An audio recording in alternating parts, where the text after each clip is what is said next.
One take. This is NBA One Take featuring yours truly, Pretty Boy Lakers. This is NBA One Take for your head. NBA One Take for your brain. Coming to you live in New York. This is NBA One Take. January 11th in 2023. It's 3 games for me on the docket, but the first game, man, I was circling this on my calendar. I was circling this on my calendar as Donovan Mitchell returned to Utah as the Cleveland Cavaliers going against the Utah Jazz. And this was going to be special. And it was a special night. Donovan Mitchell had 46 points. He had 46. He was out there to destroy Utah. He wanted to really win this game. But then it happened. Because Jordan Clarkson, he had 32. Coming alive in the fourth, throwing floaters, doing everything he needed for them to win, and got the win. And Lauri Markkanen finished with 25 and 16 for the Jazz. And Darius Garland, Spider Mitchell's co-star, finished with 21. But this is more about Donovan Mitchell. His relationship with Utah. He did come out with some comments about, how it is feeling to play in Utah with a lot of the racial dynamics going along with it. You know, things cannot be said to you directly, but you may feel it when opposing players is against your team, or how the people in the community feels towards the racial dynamics that make people uncomfortable. He did speak about it, and it was a good thing that he did speak about it. I know a lot of players have a real big thing about playing in Utah as well as in Boston.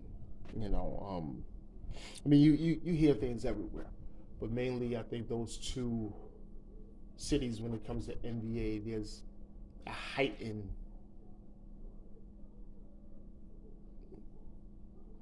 sense of the racial component that's brought, and it's really uncomfortable, and there's a reason why certain players don't really want to go to those markets.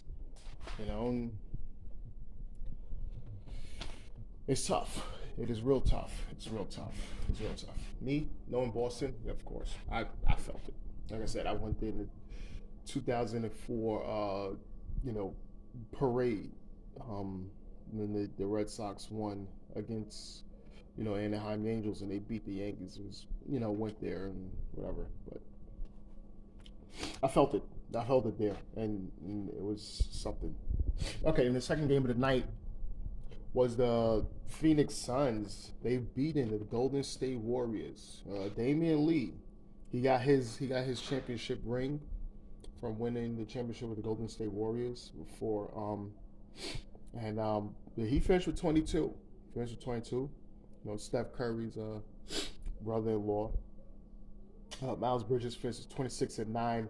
Dwayne Washington had 21. Dario Saric had a good night with 19 and 9, and Torrey Craig finished with 12 and 14.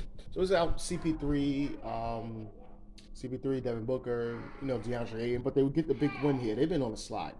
For the Warriors, it was Klay Thompson finished with 29. Steph had 24, and Jordan Poole with 27 for the Warriors. Warriors is in trouble, and they're in trouble. I don't think they can get a little win streak going. I think they're in trouble. And When people say, "Oh, you're in trouble," what about your Lakers? No, no, they're in trouble. See, the Lakers, with all the hype and everything like that, it's something. But the Warriors, this is just not a good sign. I'm telling you. You could be in the play-in and then lose. This is something. I told people that what they did last year was not saying a miracle, but it was something that I felt that that championship, that wasn't a great Warriors team. It was good enough to win the championship because what they had to go through to do it. So they was able to win. I don't think they could ever win another championship, but they can. But that's me personally. But I think they're in trouble. So I got to figure some things out. And the last game of the night is the LA Clippers versus the Dallas Mavericks.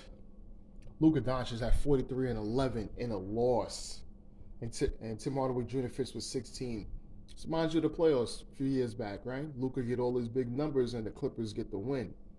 Kawhi Leonard had 33 and 9, and Norman Powell finished with 27. All right. This game tells a lot.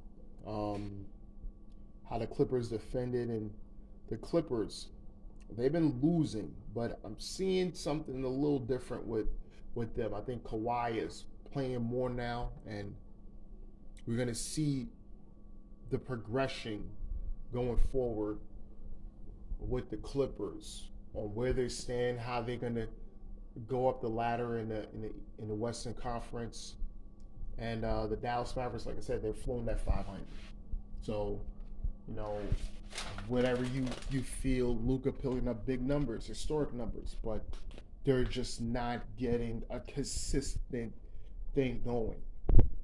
And I think the tougher the team is when it comes to as great as the other player on the other team is, I think they can will the team over when Luka Doncic can have the will over his team.